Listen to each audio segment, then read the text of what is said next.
नमस्कार दोस्तों, गुरुधारा चैनल में आपका स्वागत है। एक मित्र ने पूछा, विपश्यना ध्यान विधि क्या है। दोस्तों, विपश्यना हजारों साल पुरानी विधि है। यह गौतम बुद्ध के नाम से प्रसिद्ध है, लेकिन ये मूलतः विज्ञान भैरव तंत्र से ही ली गई है।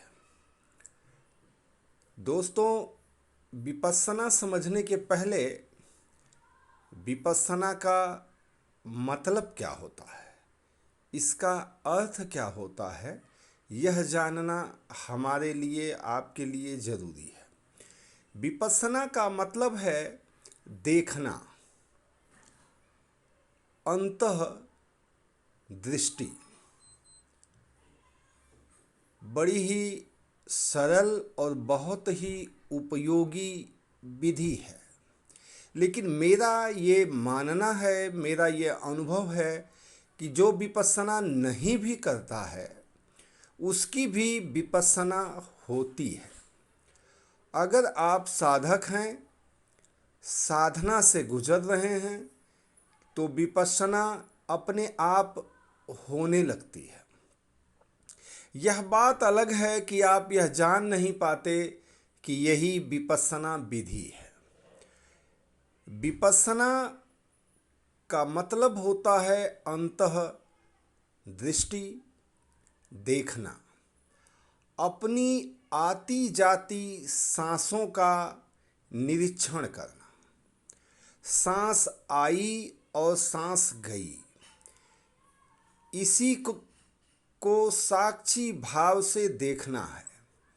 लेकिन जब हमारा ध्यान किसी भी वस्तु पे होता है तो वहाँ हलचल होना स्वाभाविक है। प्राथमिक दौर में आपकी सांसें तेज चल सकती हैं, लेकिन यह कोई योग नहीं है। यह साक्षी भाव से सांसों का निरीक्षण करना है। इसका एक लाभ तो यह भी होता है कि आप वर्तमान समय में रहते हैं। दोस्तों, कभी भी आप अपना अवलोकन करके देखिए, या तो आप भूत में रहते हैं या तो भविष्य में रहते हैं। वर्तमान में आप टिकते ही नहीं, वर्तमान में आप होते ही नहीं। तो ये विपश्यना विधि से आप वर्तमान में रुकेंगे। सबसे बड़ी बात है कि विपश्यना आज के समय में एकाएक करने की सलाह मैं आपको नहीं दूंगा।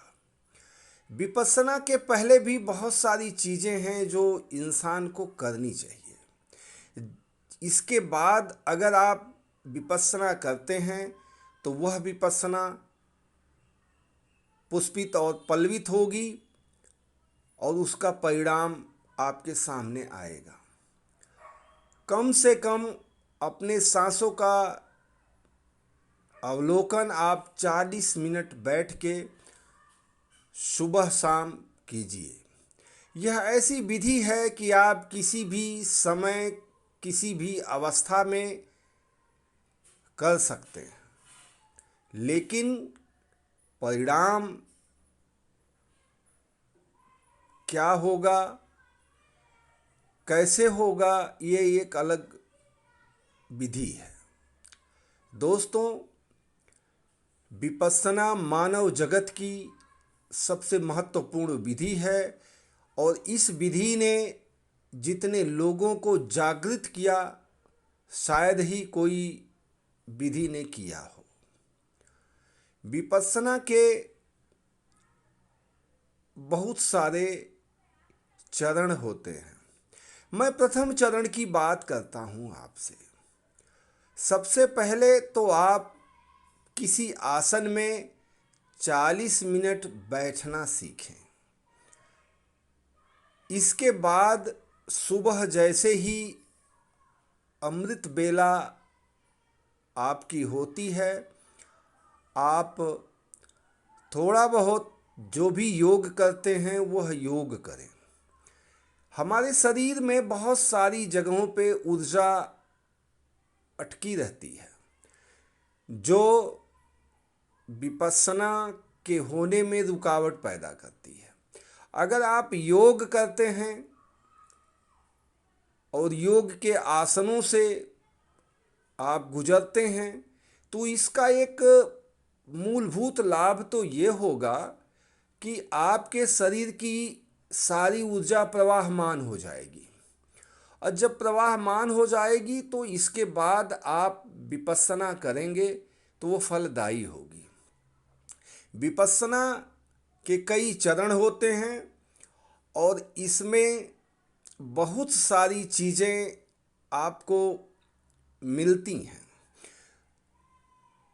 अपने आप बहुत सारे चरण हैं जो अपने आप होते चले जाएंगे, लेकिन सबसे पहले तो आप 40 मिनट और 40 दिन लगातार जो है विपश्यना 2 टाइम या 1 टाइम आप कीजिए। आती जाती सांसों का अवलोकन करना है, निरीक्षण करना है, साक्षी भाव से सांसों को देखना है। इसमें सांसों को लेना नहीं है, सांसों को चलाना नहीं है, सांस स्वतः चलती है, इसे हम आप नहीं चलाते हैं। आपको सिर्फ अवलोकन करना है, निरीक्षण करना है साक्षी भाव से। देखते देखते एक समय आएगा जब आप दूसरे चरण में प्रवेश कर जाएंगे। धन्यवाद दोस्तों, आज बस इतना ही।